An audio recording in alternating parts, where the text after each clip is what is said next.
on the defense budget this time. Okay, you also want me to give an introduction of myself? Yes, please. Brigadier Sanjay Agarwal, please introduce yourself to our audience first. Okay, good evening, viewers. It's a pleasure to be with all of you, courtesy Dr. Vanita Agarwal. We are not related and I have never met her. Disclosure. So, very briefly, I have been the full-time advisor to the National Highway Authority of India, and that's a major part of my corporate exposure. I did 36 years in the Army as an officer, retired 8 years ago. I am currently a distinguished professor at SRM University, Chennai's NCR campus. I also teach at IMT Ghaziabad and various other institutes.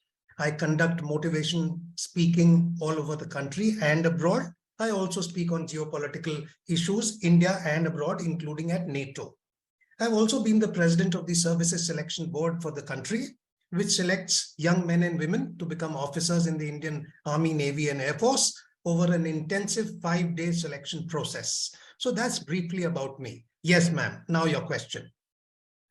So starting with the defense budget, because you have been security advisor at Ministry of Home Affairs, I would ask, what do you think about what is it right kind of allocation, fund allocation to the defense, and what would be the impact and how it would be utilized?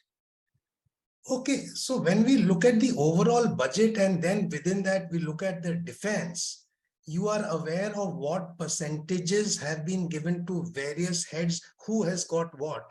Suffice to say that the union budget has given about 593,000 crores to the total defense budget. And within that, the capital expenditure is up from last year by 7%, because the numbers will not mean much to the viewers. What the viewers you are interested in, what is the change from last year? And by the way, very importantly, this budget includes defense pensions, and defense pensions includes pensions of civilians. Defense budget, I say again, includes pensions of civilians paid from the defense estimate, which means the entire AFHQ, Armed Forces Headquarters cadre, the entire DRDO, the Ministry of Defense with the various DGQA, and so many such arms. DGQA is Director General Quality Assurance. All this is paid for from defense budget. So that is that. So capital expenditure is up 7%. Revenue expenditure is up 16%. Not a healthy trend. We would like more to go up in capital expenditure, but revenue expenditure is growing, and that is why the Agnipath concept has come in. I'll just speak another sentence about it when I come to that. Defense pensions have gone up by 15%, the allocations we are talking about, and the Ministry of Defense civil expenditure has gone up 13%. Overall, the total budget for the defense has gone up 13%.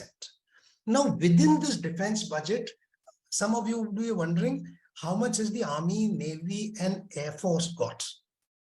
So, out of the total capital expenditure of 162,600 crores, 23%, which is less than 1/4, comes to the Army, which manpower-wise is the biggest. The Navy gets 32%, which is almost 1/3, and the Air Force gets 35%, which is a little more than 1/3.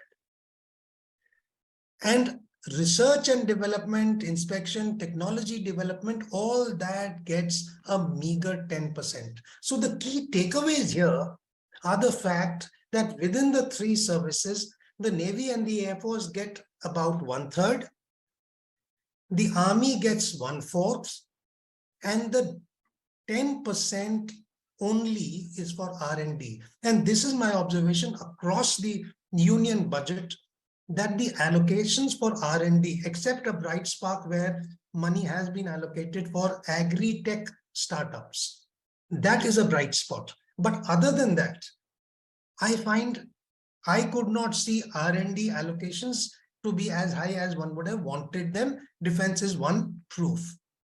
Next point on the defense budget is that a positive thing is that with bulk of our people being between the 12 to 15 lakh slab now, there, because of the new tax regime, etc., they would pay only 20% tax. So that is from the our user angle. Also from the direct taxation angle, the Agnipath scheme 1, the payments received from the Agnipath corpus by that Agniveer, that young man or woman who will join for 4 years, this is proposed to be exempt from tax. So that corpus, that kitty would be intact in that person's hands. And of course, you are aware that this Agnipath scheme, though it was never spoken about on the finance issue, people in the know are very clear that it is the prime mover behind this scheme has been the financial motive. Thank you. Thank you, Brigadier Agarwal.